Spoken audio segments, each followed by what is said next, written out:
You're about to enter a new dimension where boundaries of life sciences, data, and technology blur, and AI reshapes what's possible. Welcome to the Improzone, powered by Improzone. Good morning, good afternoon, good evening. Welcome to the Improzone. I'm so excited to start our next season, our 2026 season of episodes. And one of the wonderful things about what we've been able to do so far with the Improzone is hear a ton of different perspectives from folks across the industry. But what I think has been missing, and I'm super excited to add to the mix today, is some perspective from someone who's actually been working with us because I don't want you to just take my word for it on what we're up to. I want to make sure you get some perspective from folks who are engaging with us in the real world. So this is definitely going to be a practical real world take on the work that Improzo does. And I also want to do a quick caveat that our lovely guest here, Mr. Andrew Schwartz, is sharing his personal perspectives based on his professional experience. But the views he's expressing are his own, and they do not represent any sort of official statement or guidance or forward-looking position of KalVista Pharmaceuticals. So we're just talking to Andrew, the person, today. So hopefully that alleviates any concern from anyone. But with that, I'm going to quickly to turn the mic over to you, Andrew, and welcome you to the Improzone. Thank you, Jane. Happy to be here. Yeah. So the first thing, obviously, we've gotten to work together a little bit so far already. Sure. But I would love to get a sense of the role that you're taking on dealing with technology and IT. You're kind of like the head of global IT at KalVista. What does that look like today? And what are some of the biggest things you're contending with in your job? So it's, taking on head of IT in emerging biotech is always, it's an interesting role regardless of where that organization is in their journey. Most of the roles that I've taken on, the organizations are fairly close to commercialization. So there's a lot of work that's going into how do we partner? How does technology partner with the business to keep adding value as the organization moves forward towards commercialization and getting whatever the product is, whatever the therapy is, to the hands of patients and provide support to the organization so that they can communicate the value add, right, to stakeholders, physicians, caregivers, et cetera. I would also add that you really are a jack of all trades. In any Yeah. emerging biotech, you've got limited resources, so you wind up building very strategic partnerships with your vendors, people within the organization, and it becomes all hands on deck, if you will. But at any given point, you could be doing something in the weeds, building infrastructure, figuring out, hey, I've got this lab equipment that just came in, or now I need to set up monitoring, or I need to segment this part of my network because I don't want any other part of my infrastructure touching it. And then the next day, you could be presenting to board of directors on what you're doing around cybersecurity. Right. It runs the gamut, and so you need to be prepared at any given point during the day, during the week, during the month, just to jump in and change hats quickly. And what I didn't hear you say was just a lot of technical jargon about technology. What I hear you saying is that it's about being oriented toward the business and the needs of patients and physicians and caregivers to get therapy, which I love because I think sometimes there's this misnomer that the IT stuff is like off in a bubble somewhere and it's not connected to what the business is doing. And that's certainly not the approach I've seen you take and that you just spoke to. So that's also really, I think, helpful for people to understand. And then maybe it's different in an emerging team because there's so few of you in the leadership roles, you have to really think about the business, right? So that Sure. makes I think it covers, again, it covers the gamut, right? You definitely yeah. need to have a strong sense of technology and have an understanding of all of the components. Um, But you're right. You need to be able to really partner effectively with all levels of the business because, in a way, you're competing and trying to sell your services, if you will, Yeah. and partner. And right? The business wants somebody that understands what they're trying to accomplish. No, it's totally spot on, and I think that's part of what it sounds like what led you to think about using AI. And of course, we can't be in an Improzone podcast and not talk about talk about AI. But I Sure. think it's interesting with that backdrop and that context of all the different things that are coming at you that you're trying to contend with. Like, what is sort of the first? What was the first sort of reaction or first action taken around AI for you and your organization? So I think for us, it's interesting because when I first started, it wasn't top of mind for anybody in the organization. Uh, and I've been in my current role less than a year.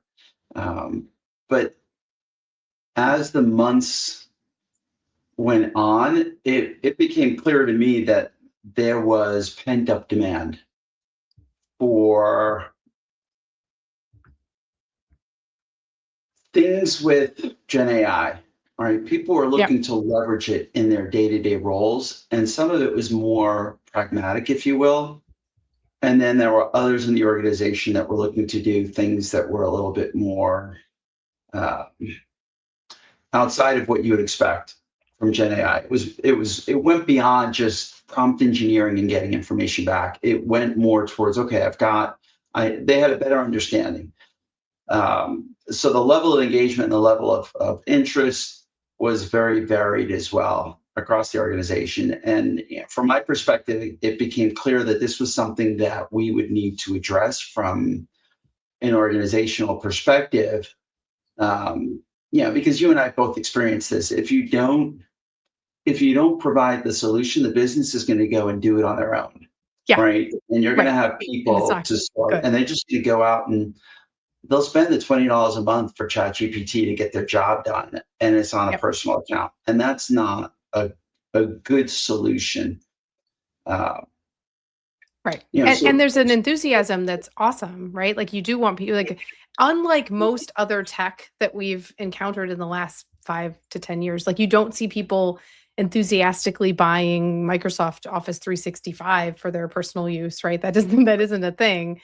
Whereas I think people are actually spending their own personal dollars to play with these tools. it's interesting because I've had conversations with people, and they've gone out and they've used and leveraged their own dollars to take courses at, whether it was MIT, whether it was Harvard, whether it was wherever, just to get savvy about the Yeah. business implications of AI in their specific functional area, whether it was clinical, whether it was medical, wherever. And you rarely see that. Yeah. Uh, so it's exciting from our perspective, those of us that are already in technology, to be able to see our functional counterparts getting really excited about something. Right? Yeah, the Yeah. role, the approach that I took really was, knowing that this was something that we were going to have to step into. Um, really was to do a number of things. The first was to increase the level of awareness throughout the organization, Yep. uh, so that people had a general understanding of Gen AI to start with. We won't even get into agentic AI. Right. Then to after enthusiasm was to create um, awareness from the leadership team that this was there, the demand was there, that people were within the organization saying, hey, how can we leverage this? We see examples of how we could do this. Right. And then from there, what we did, I led a pilot, and, I reached out to you. I reached out to Inder, who I know from a prior life. And, we very quickly and effectively partnered to take a cross functional team through what AI can do, what the value was, and gave them the ability to go off on their own, and then coach, mentor, um, help make them aware of what the possibilities were. Uh, Yeah. and I was really pleasantly surprised because we had some people that were pessimistic that were part of the group. Yeah. And it was interesting. They very quickly came around, and what I think everybody learned out of that pilot was there are ways that you can definitely use Gen AI to become more productive. Um, you get out what you put in. And when I Yeah. say that, I mean, like, you need to give some context around what you're trying to do. You need to be aware of the limitations of what you can expect back, right? We all hear about terms such as hallucinations, biases. Yeah. So we need to be aware, right? That the Yeah. things you get back, the information you get back, you should check it. You should bounce it against what you know. Um, Yeah. And I do think the senior people we were talking to, what was interesting was how much they started to realize the power of the right sort of question, right? I think a lot of them were still initially thinking of ChatGPT as kind of like Google search, where you just write a mhm, couple words and see what it comes back with. And then, yeah, it's very sure, disappointing because it's going to fill in a lot of assumptions and blanks if you don't give it that information. But when we sat down and started really thinking about what a good prompt looks like, it's sure. big, it's sizable, it can have a lot of it could include documents, you could be, adding a bunch of things to the mix and saying, "Here, read this 200-page thing for me, and also here's some other things I need you to think about, and then give me an answer," right? And that to me was really interesting to watch the everyone's brain sort of click into what that could really be, as opposed to just like, I asked it to give me a strategy, and it gave me this bland lame thing that I can't use, and then they were kinda disappointed. So, I thought that was so interesting to kinda go through that exercise with folks early and then have them start to kind of really use it themselves, right, and come back with ideas, and then it felt like it was a floodgate opening at that point.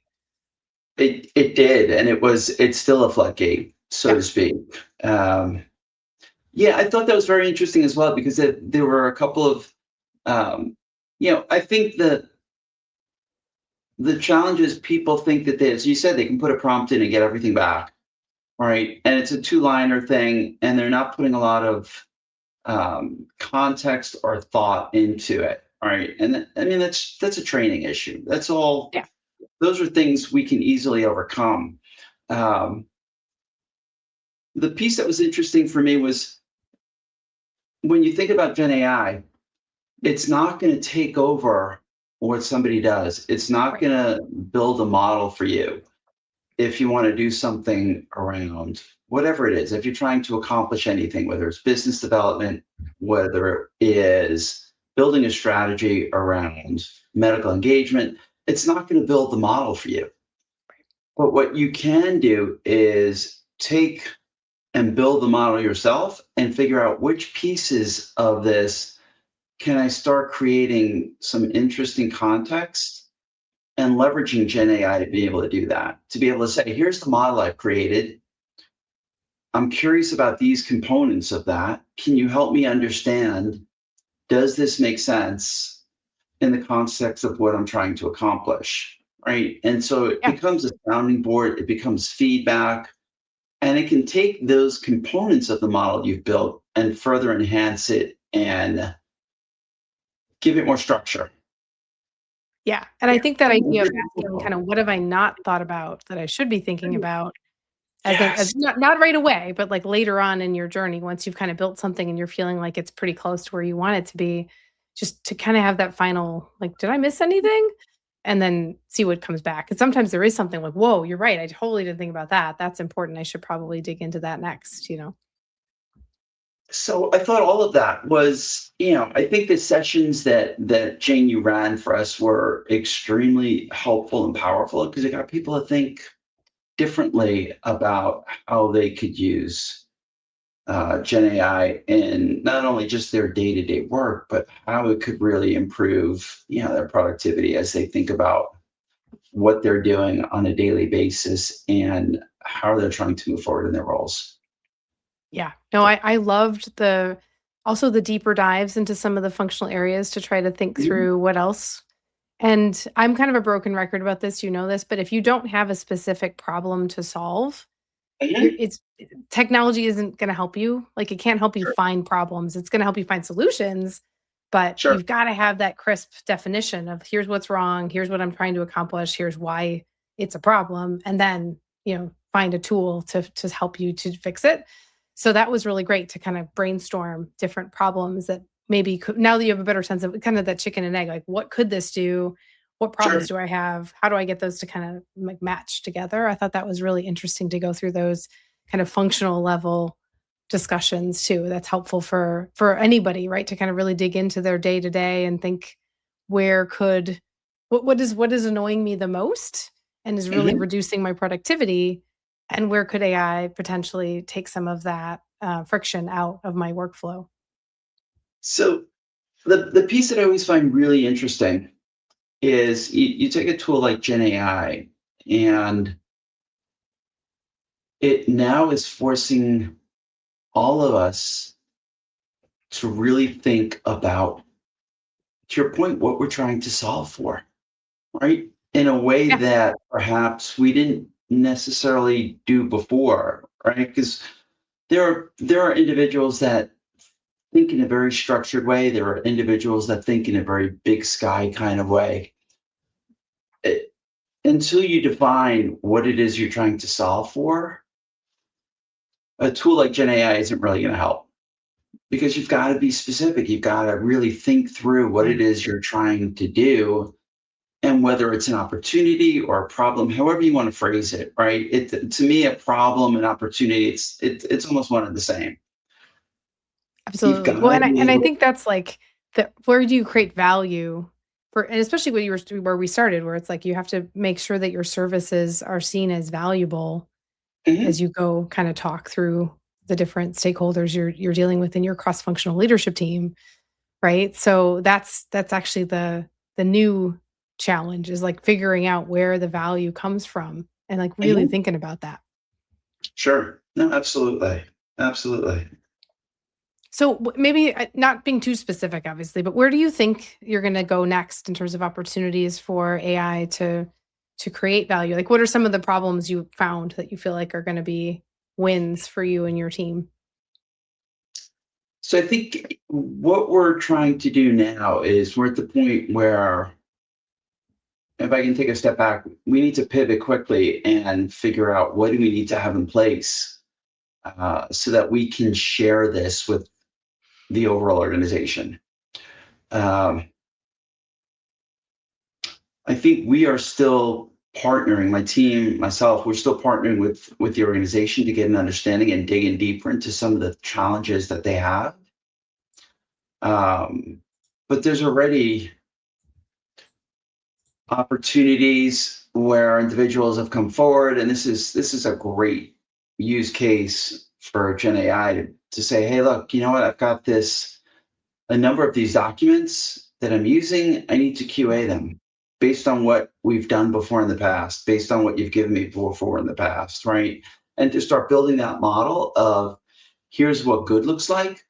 Here's what I want you to validate Yeah.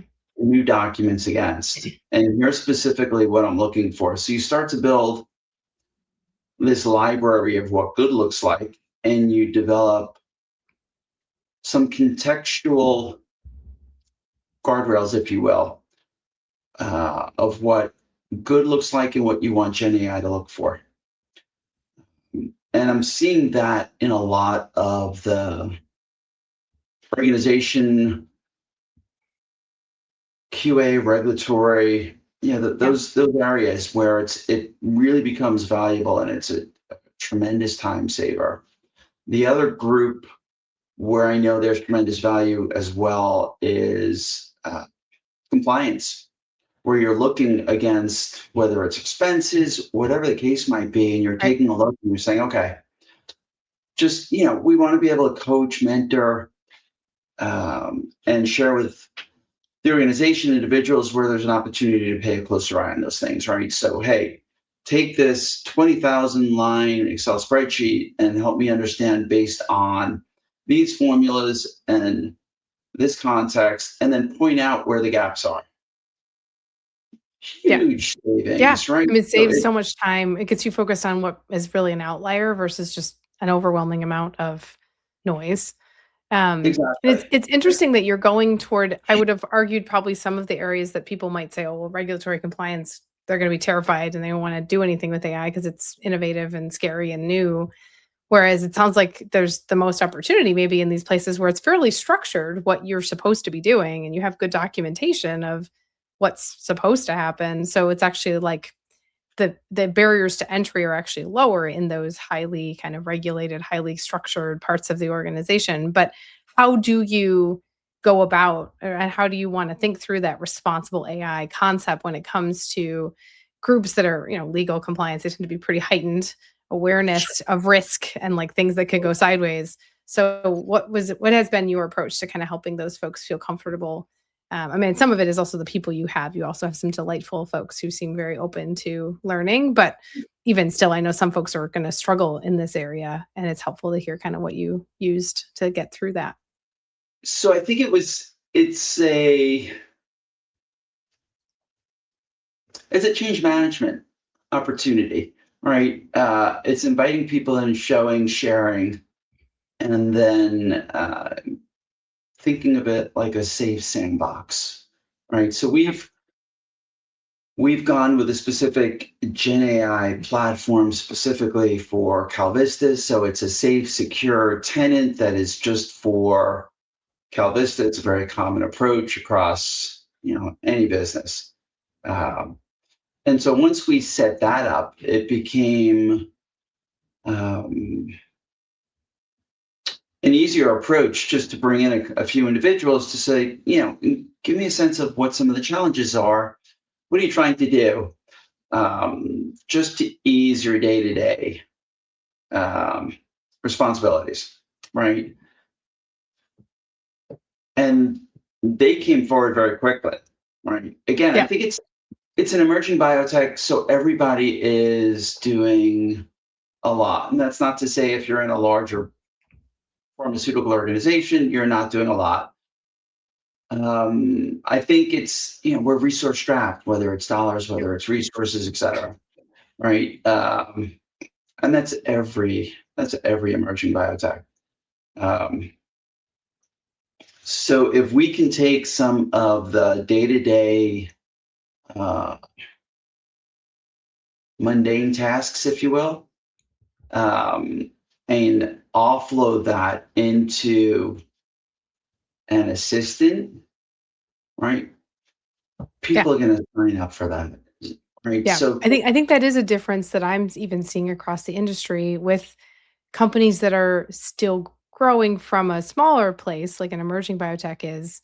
You don't have enough people, so you're really eager to find ways to make like multiplication of your people, right? If I have 3 people, can I make them work as hard as 6 or 9 or 12 people? Like, how do I really amplify the impact of each individual person because it's such a small team? Whereas I think in the other side of the spectrum, companies that maybe are in a place where they have lots of people doing all kinds of different, very specific mhm, roles, there's more anxiety, right? Because it's kind of like, oh, I hope this doesn't somehow create a situation where there's redundancy or people are not needed anymore to do this work because it kind of goes away. So there's a defensiveness there. Maybe that's a little bit harder to overcome compared to a place where there's only one person doing this work today. So there's not a risk there. It's more about like, how do I get more out of the same single person? That to me does seem like a trajectory for adoption for AI being maybe a little more just straightforward and logical when it's a sure, smaller org that's growing. I think that's a fair kind of, as I've seen it sort of observed. Now, there are bigger companies that are very much all in and trying to do lots of things. sure, But that anxiety that people, that sort of existential crisis of like, am I going to still have a job after this is over, is less of I think, a concern when you only have a few people anyway.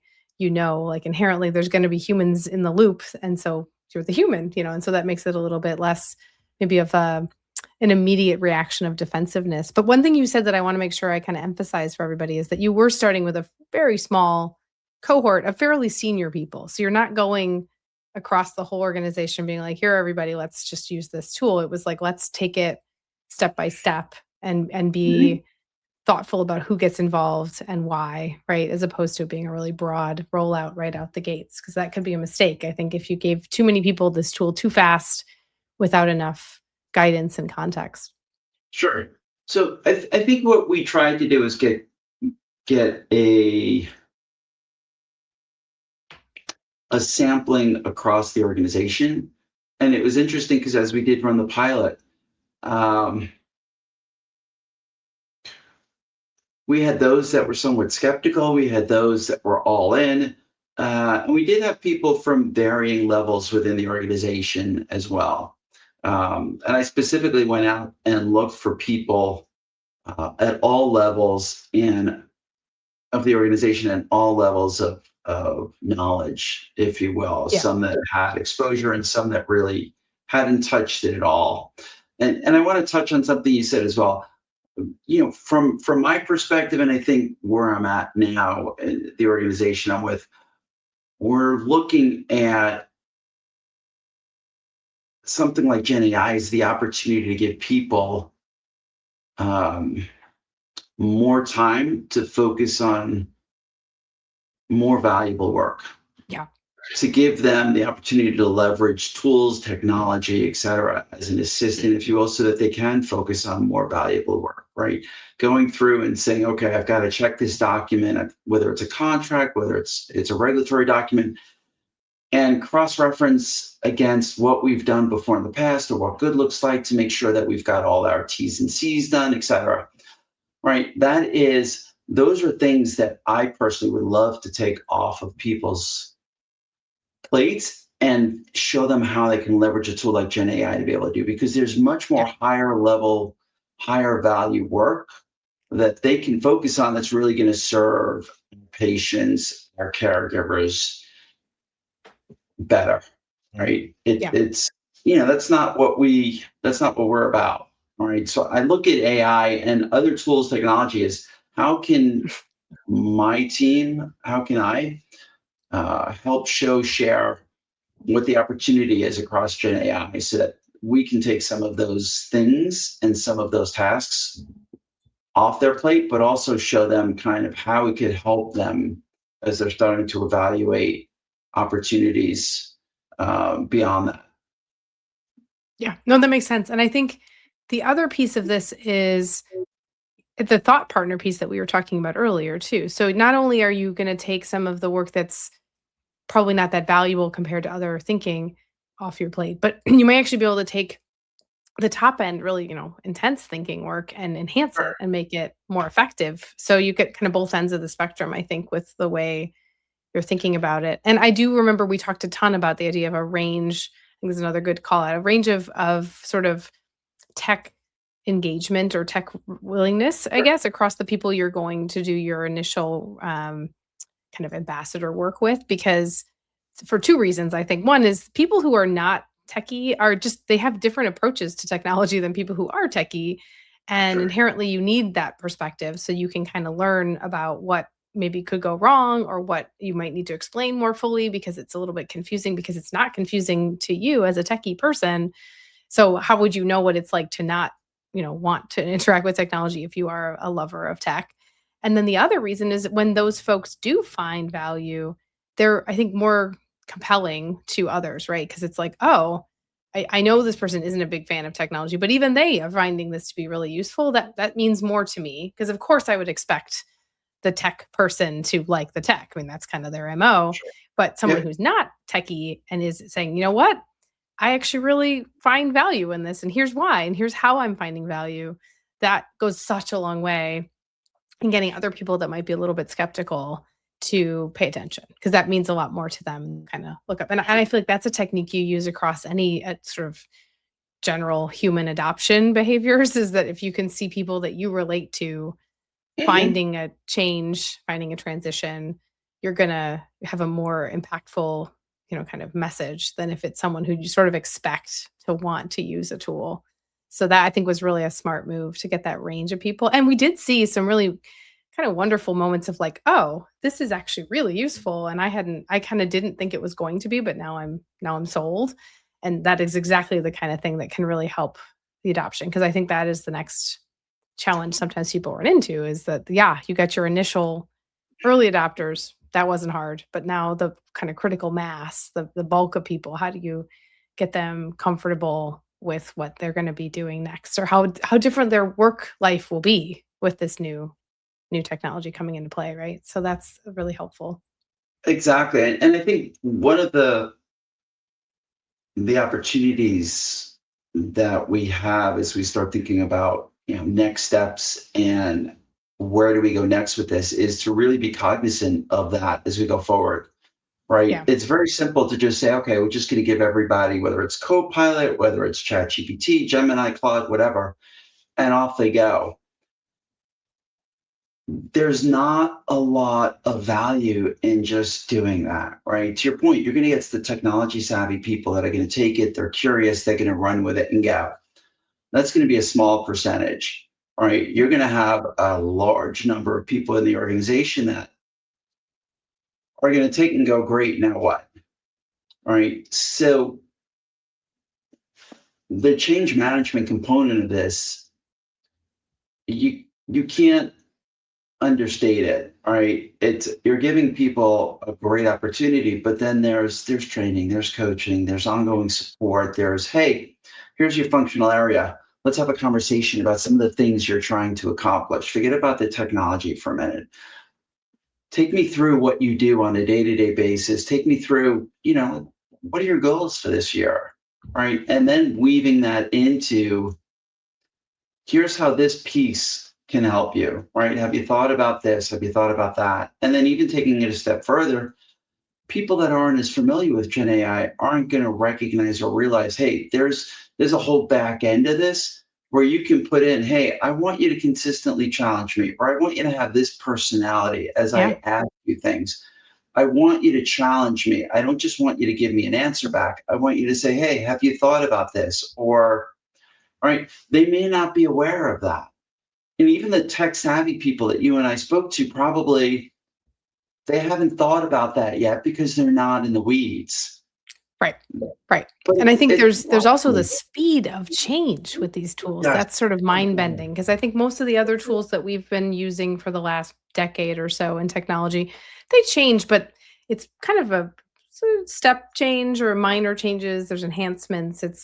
This is like the entire personality of the entire software changes each time a new version comes out, and sometimes for better, sometimes for worse. Like it's a much more dynamic and bumpy sort of space to be working with these tools, and they kind of get better and another one gets better and then the other one gets, so there's this like very different dynamic with the generative AI space that I think has really, it's not something that people who are not in tech would even register why it's so different, because I do think a lot of what we also heard was, well, I tried it like 6 months ago and it didn't really do much for me, so I'm good. I don't need this. And it's like, well, a lot has happened in the last 6 months, and a tool that probably legitimately wasn't that great 6 months ago could be incredible now. And so that's the other part that's so different from your Office 365, software that does update, but it's not that game changing in a matter of like months. So that's kind of the other piece. I sometimes underestimate,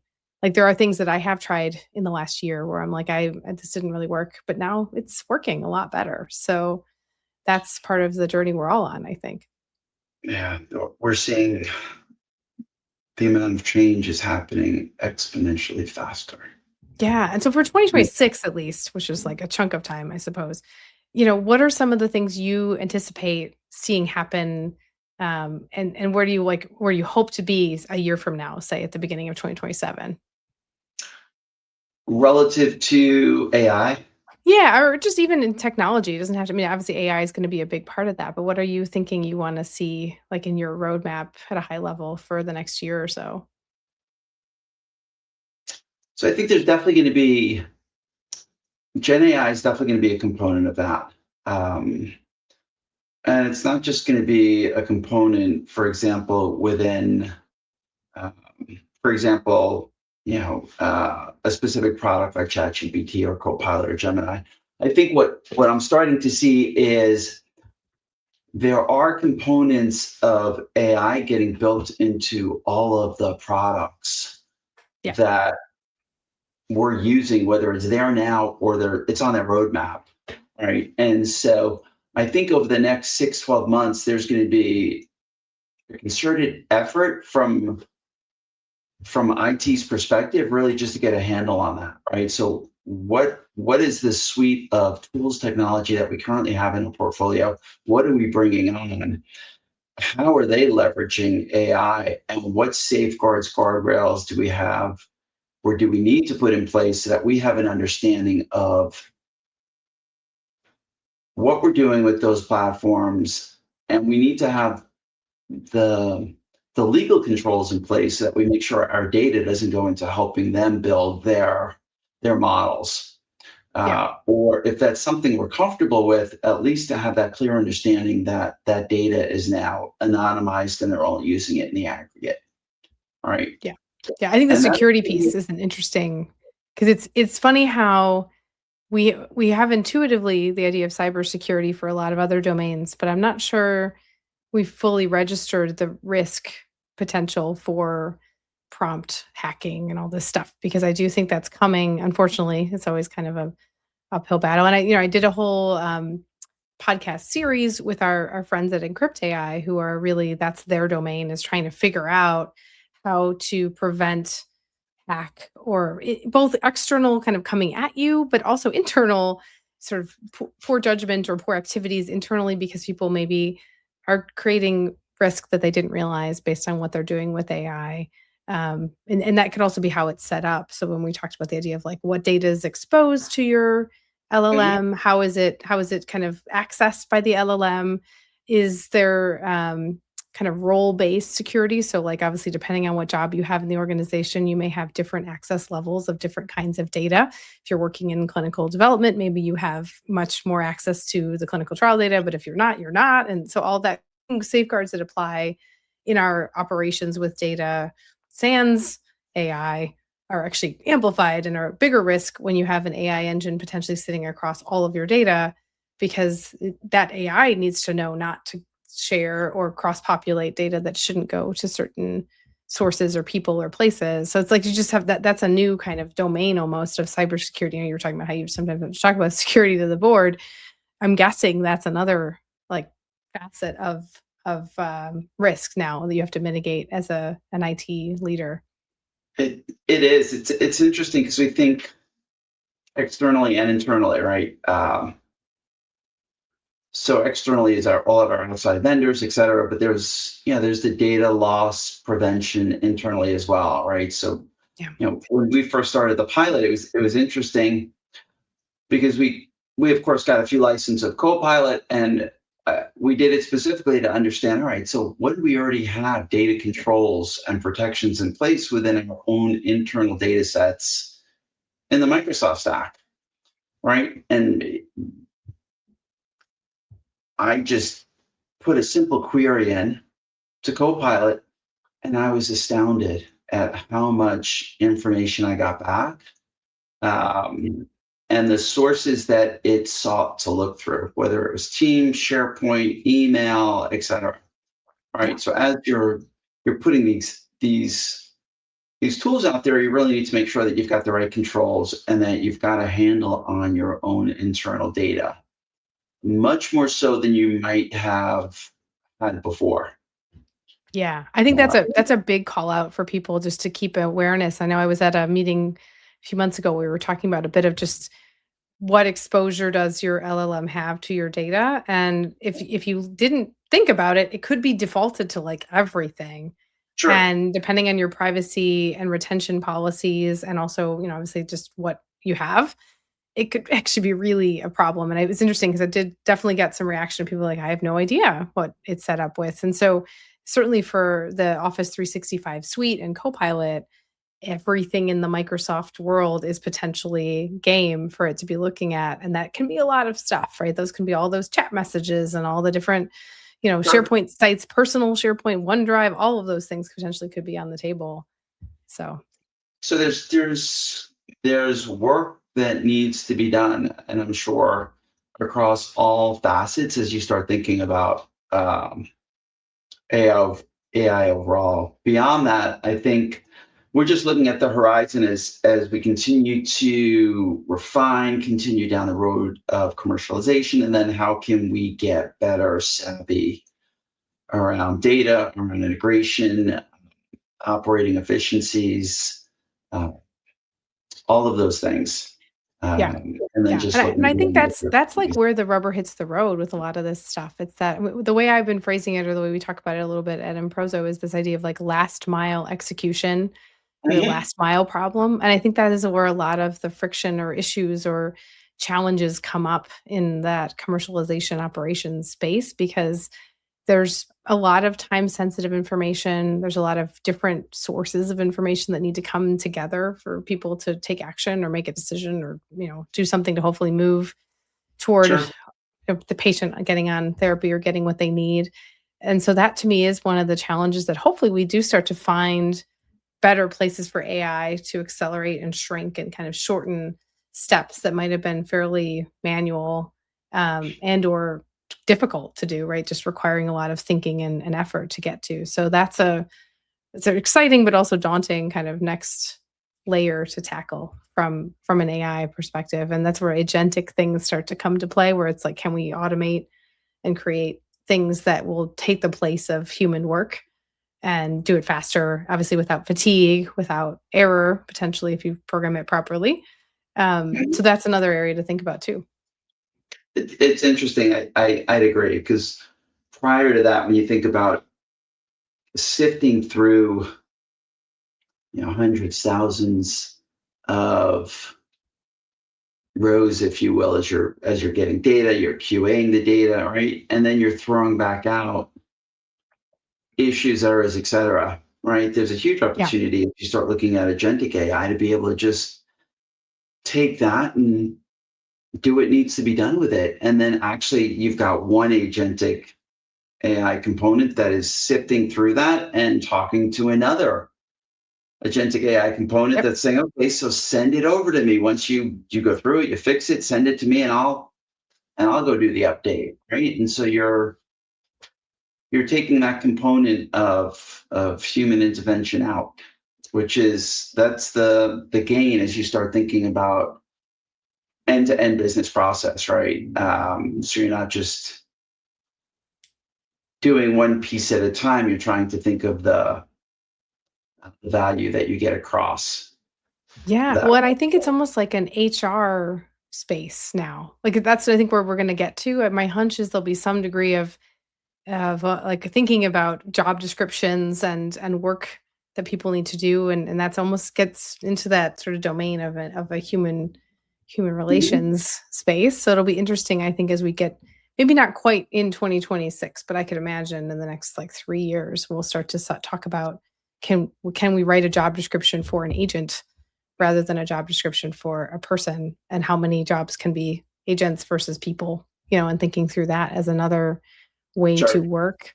It's a little scary sort of, but like I think a fair push to see where we could go, So this I have to say this has been such an amazing conversation. I'm so enjoying hearing kind of from your perspective, and obviously the work we've gotten to do together has been a blast to kind of get to know your team and to work on all these different components of really bringing AI into a useful state, to value add state for KalVista. So I guess to close out, I have a couple of like just lightning questions to keep us kind of getting some thoughts from you.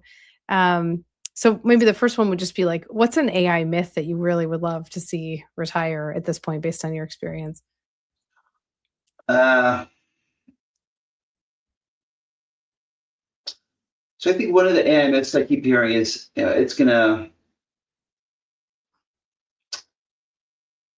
it will take over someone's job, if you will, right? Yeah, And I don't necessarily see that happening yeah, straight away. I think there is some value to that myth in that it is taking away some of the lower level work. But I think all in all, I think that's something that we're not going to see happen. I think it's an enabler, if you will. I don't think it's gotten to the point where it's really yeah. taking over anybody's role.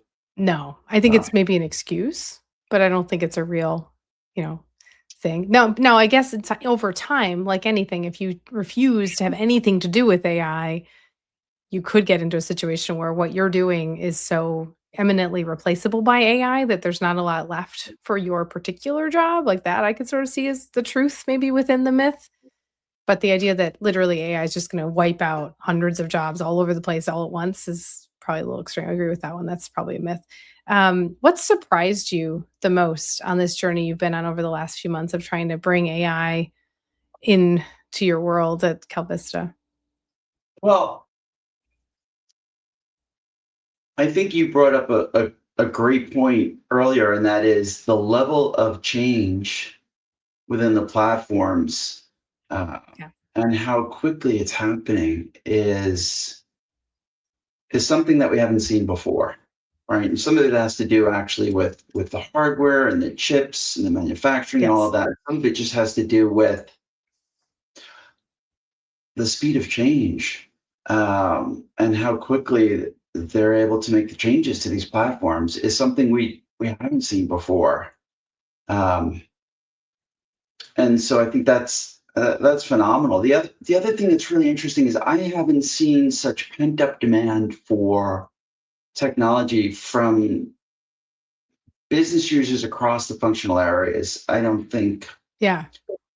ever before since maybe the web came out, right? Yeah.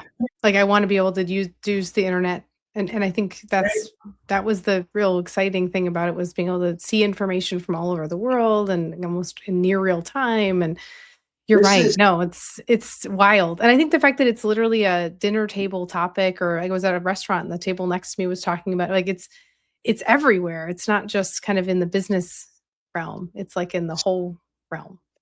it is, and right. I mean, how often do you see like demand is coming from top down, CEOs down, and they're saying, "Hey, like the board's asking, everybody's at, what are we doing around AI?"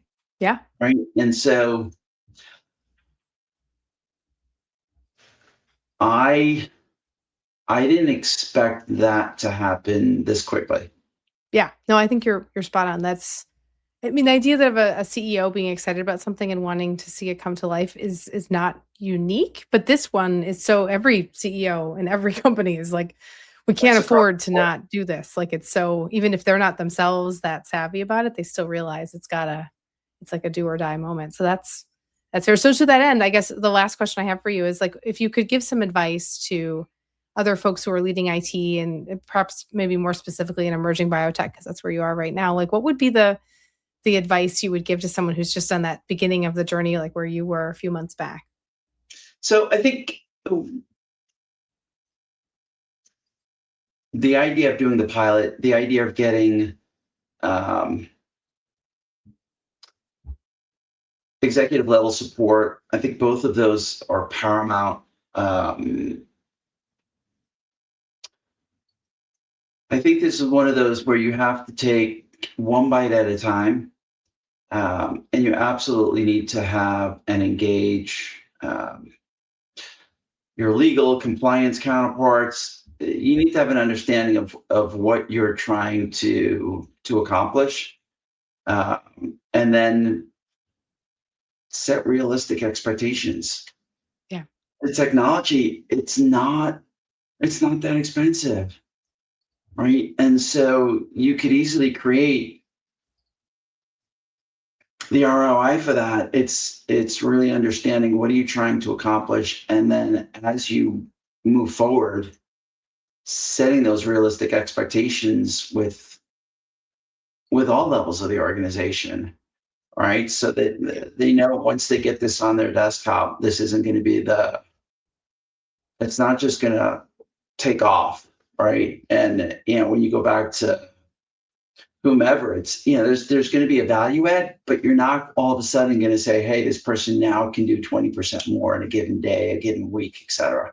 Yeah. No, it's Um, it's fair. And also that it could get there, but not the first day, right? Like you might be more efficient, but not immediately. So that's important to set that yeah, expectation I too. think the way I phrased this was, and this is what I would counsel is like, this is going to make people happier at their jobs, but if we don't do this, like we're not really bringing our workforce up to where we want them to be in terms of how they function, how they do their job, and how we can get the most um, out of the people we have, because they want this, they recognize, they see the value, and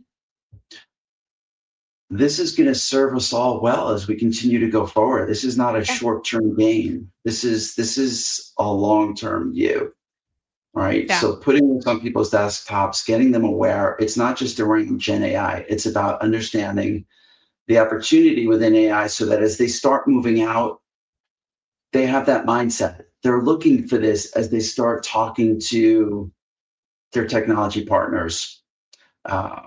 They're starting to think about how they can leverage this technology as they start doing their day-to-day roles, partnering, et cetera. Right? It's a change in mindset. That was really the selling points that I made when I started talking to leadership about this, and I think it resonated. Um, Yeah, no, that's super helpful. And actually, what you made me think of is there's almost eventually, maybe not quite yet, but very soon, it's almost like a differentiation thing. If you're not using AI or doing something with AI at a sort of enterprise level, people may start to say, well, I don't want to work at a company that doesn't see that that's part of what's next. It's almost like it would hurt your reputation to not be engaged with these things and thinking about them. So there's probably a point where it tips to like, what's wrong with you? Why are you not thinking about these things? And why aren't you trying to provide the best possible tools? It'd be like, if a company was like, oh, we don't do email, we mail everything, snail mail or something like what? right. So Everybody yeah, wants to work for an organization that they feel is savvy and trying to yeah, do the best for the people, the patients, whomever they serve, right? And this is one exactly. component where if you're not there, then are you really going to have the longevity that you should have?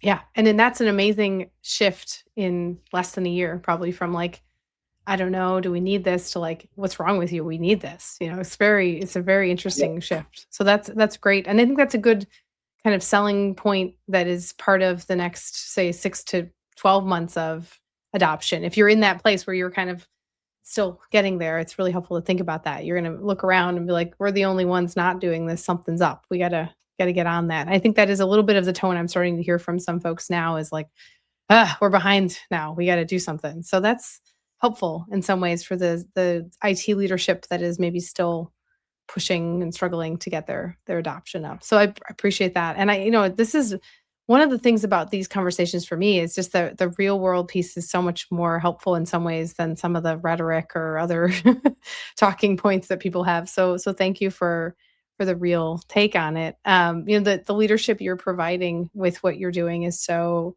compelling, and I think it's going to make such a difference in the patients that you're serving at KalVista. So I appreciate getting to get a little glimpse behind the scenes of what you've been thinking about and doing. As always, the Improzone is about really trying to understand the impact of technology on the real world and on helping people. So thank you for that so much, Andrew. Sure, my pleasure. All right. Well, thanks. After that, I will let us get on with our day. But thank you again so much for listening to the Improzone. It's been a really lovely conversation. Thanks again. This has been the Improzone, improving life, empowering customers. Follow us and stay tuned for what's next.